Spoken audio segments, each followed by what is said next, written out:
Bulvanaka, everybody, and welcome to another episode of Stylish. I'm your host, Faz. Today, we speak to some creative MSME owners about how they've been weathering COVID-19 and their innovative products.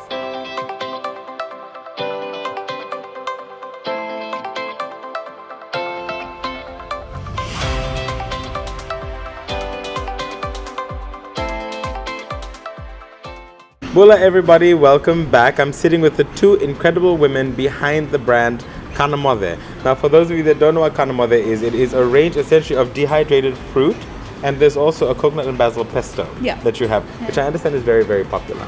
Yes, it is. Fantastic. So this is Torika and Ethel. The two of them work together to have created this incredible new creative business. I'm going to let Torika talk to us a little bit about how it was all born. Where was it born? Of course in the kitchen, but where else? It was born trying to put healthy snacks in our children's lunchbox because we don't like junk food, and our oldest daughter loves pineapple, but because of the acidity, she gets the cuts on between her lips all the time. So I tried looking into other options of how she can take pineapple, and we started drying it. So it's to dry it in the oven overnight, so at 100 degrees, and it wasn't. Very slow process. Yeah, and then we used to give them out as snacks to friends, and then they were like, you should totally sell this, and then I just didn't have the time. And then when Ethel graduated, I was like, okay, I roped her in and I said, I need help and I can't do this on my own. So she agreed. When you graduated, did you think that this is what you'd be doing, or did you study something completely different and now you've found yourself being a creative entrepreneur?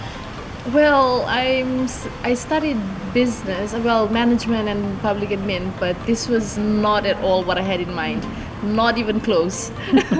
But it's helped me sort of venture onto the possibilities that, the sky is the limit, basically, in business, especially entrepreneur, in terms of just starting up a new business. And I'm already, just starting to think that and just expand my mindset into venturing into new business ideas and stuff. So yeah, that's been great. That's cool. So between the two of you, who does what? Do you want to explain that? Well, for me, because it's a two-woman team, right? Yeah. Okay, so tell me. So I do most of the productions. I'm all like hands-on on, drying our fruits and making our pesto and all of that, and responding on social media. And most of our social media, that's sort of what I do. And I'm more on the creative side, like creating the recipes and the ideas, and then we come up with like all this wild ideas that Ethel's, I don't know, sometimes I think that she's too scared to say no, she just goes along with it. Well, you did say that you studied graphic design. Yes. So you're an artist by profession. So I worked with Shiri. I used to work with George Rubine and stuff, but that was years ago, and now I do it for fun. You do it for fun and you do it for yourself. Yes. What has the response been like? I mean, food generally during this particular COVID-19 period has really seen a sort of an uptake, right? You have a lot of people who are venturing into the food business in different ways. What you've done is quite unique because it's never been done before. Yeah. What has the response been like to something new? It's been amazing. Like it's actually a lot bigger than we thought it was going to be, and it's good because it's sort of forced us to dream bigger. It's with both of us are part Fijian, have Fijian heritage, and in our culture is you're not allowed to, or you're not encouraged to like dream big. You have to be, or I don't think you are.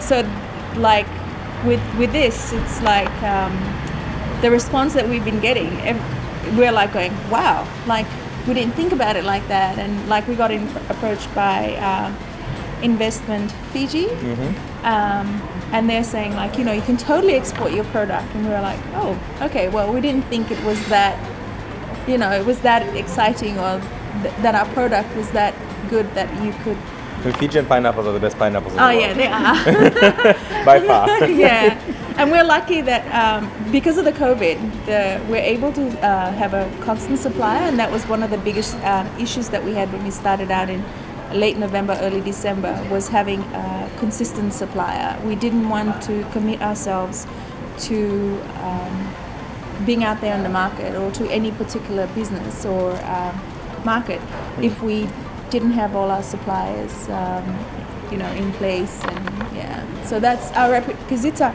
reputation. So with our pineapples and our products, at the moment there's only 2 places that have it outside from us, and that's Bunda Marina and the projects.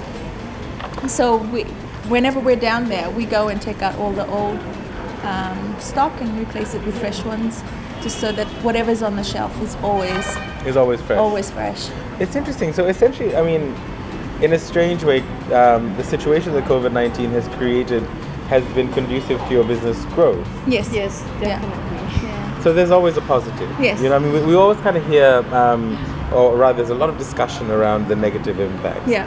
But I mean, the surge, in particular in creative businesses like your own, has been wonderful. You also mentioned your pestos, which people always talk about, right? I mean, because apparently they're very, very delicious. I'm yet to get my hands on one, but I will.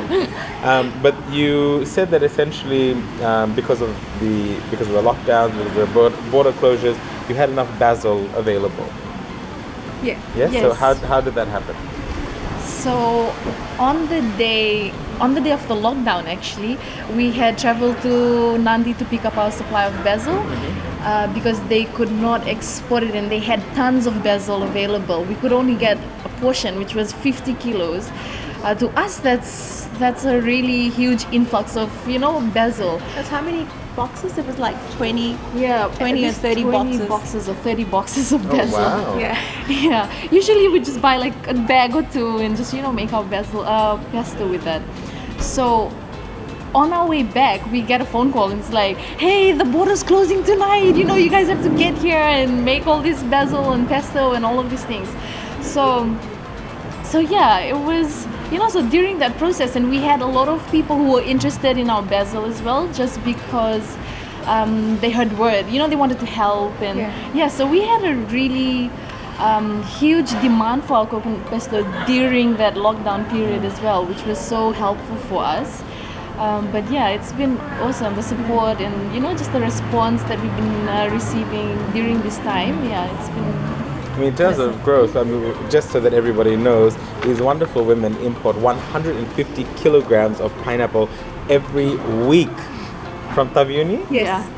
That is incredible.